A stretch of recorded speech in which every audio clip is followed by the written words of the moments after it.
Welcome to this explainer. Today, we're diving straight into the fascinating hidden psychology behind those people who give absolutely nothing away. You know who I'm talking about, right? We've all encountered them, and honestly, they leave us endlessly curious. Think about how frustrating or maybe even a little intimidating it can feel when you're sitting across from someone, maybe in a high-stakes meeting or even on a first date, and you just literally cannot figure out what is going on in their head. Well, we're going to break down the exact cognitive mechanics of why some people operate this way, and more importantly, we're going to uncover what they're actually doing while they're just sitting there in total silence. Let's get right into it. Picture that specific person in your life. Their face remains perfectly calm, their reactions are completely guarded. Look, we live in an incredibly loud world. Modern communication is, well, it's pretty chaotic. Everyone is constantly shouting for attention, oversharing, and reacting instantly to literally everything happening around them. Yet this person just seems to navigate every single social situation with this quiet, mysterious confidence. No matter what crazy debate or stressful event is unfolding right in front of you, you sit there wondering what they're actually thinking, but they reveal absolutely nothing. They stand out completely because, well, they're the ultimate blank slate in a room full of wide-open books. Now, the common perception is usually that these folks are just cold, distant, or maybe even a little bit empty inside, like they just don't have anything to say. But the psychological reality? It's entirely different, and honestly, a whole lot more complex. Unreadable people aren't just putting on a fake, aloof personality to try and look cool. They're actually using an incredibly active, highly adaptive mental strategy to process their environment in depth. Just think about how much cognitive energy you burn on any given day. Projecting your emotions, trying to match other people's energy, managing your outward expressions, it's exhausting. By withholding that constant projection, they are conserving massive amounts of mental bandwidth. Their minds are actually racing and analyzing. They just aren't broadcasting it to the rest of the room. So let's start peeling back the layers of this mental architecture and see how this strategy actually works. It really begins with how they intentionally step back from constant self-expression to fiercely guard their inner world. Compare this to that classic oversharer we all know, the one who constantly needs to verbally process every single thought just to feel understood. The unreadable person doesn't do that. Instead of feeling this desperate need to project who they are at every single moment, they shift their focus to quiet observation. By not relying on other people to validate their passing thoughts or feelings, they build up this really powerful, fortified sense of self-reliance. Simply put, they just don't need to be loud to feel present or secure. In modern conversations, most of us feel this immense pressure to respond instantly.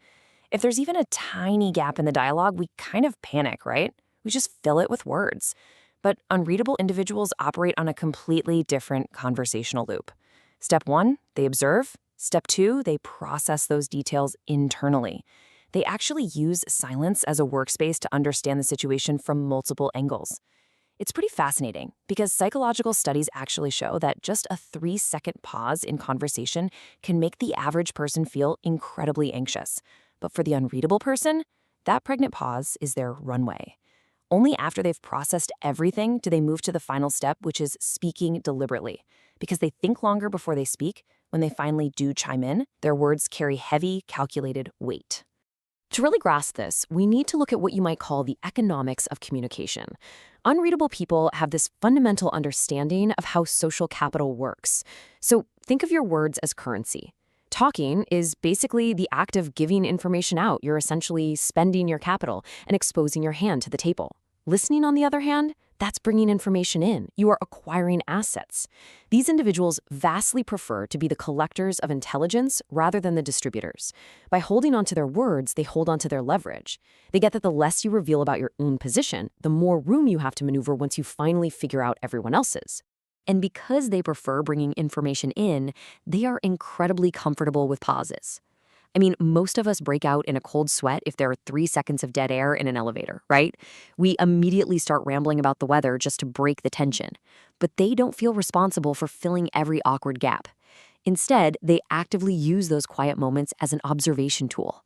While everyone else is awkwardly chattering away just to avoid the silence, the unreadable person is watching behavior. They're listening to tiny shifts in tone of voice and tracking subtle emotional reactions.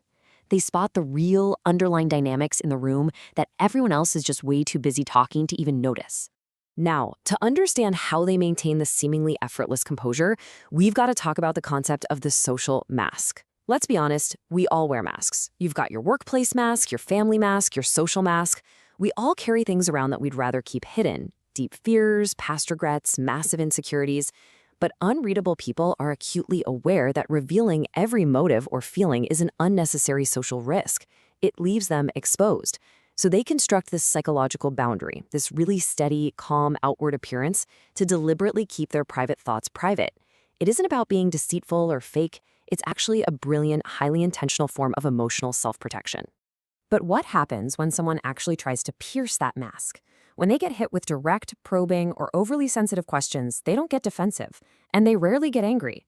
Instead, they deploy this masterful shield known as evasive deflection. Imagine you ask them a really pointed question about their personal life. Instead of shutting down, they might hit you with a polite smile, maybe a soft chuckle, and say something like, "Oh, you know how it is, just taking it one day at a time." And before you even realize what just happened, they've seamlessly pivoted and asked you a question about your weekend. By simplifying the details they share, they avoid deep exposure and keep their true identity safely tucked away. And here is the absolute secret beneath that evasive shield. Many of these people are actually deep feelers who are highly sensitive to their emotional environment. They naturally pay much closer attention to fleeting microcues. They're the ones who see that slight tightening of a colleague's jaw when a certain project gets brought up.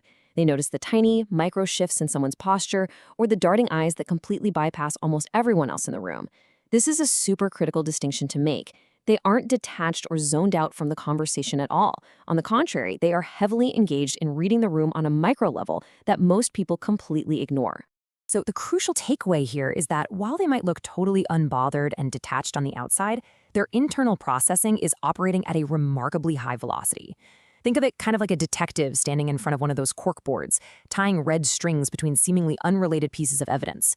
They are taking all those subtle microcues, the tone, the body language, the pauses, and actively building a complete world picture. They're connecting separate, tiny signals into one clear, cohesive pattern to decode what the people around them actually mean and what their true intentions are, instead of just passively accepting the words coming out of their mouths.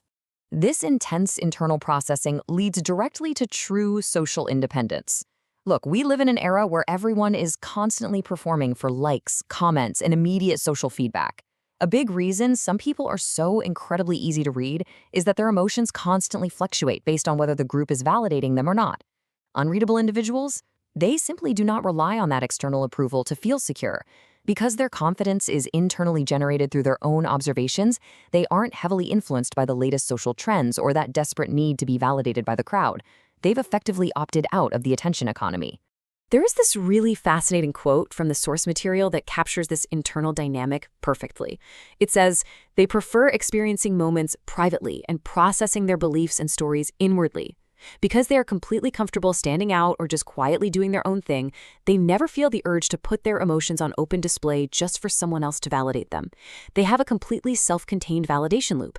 If they feel joy, they experience it fully within themselves without needing to immediately post about it online or shout it from the rooftops. They are entirely self-reliant in their emotional experiences." Okay, so let's bring all of these concepts together.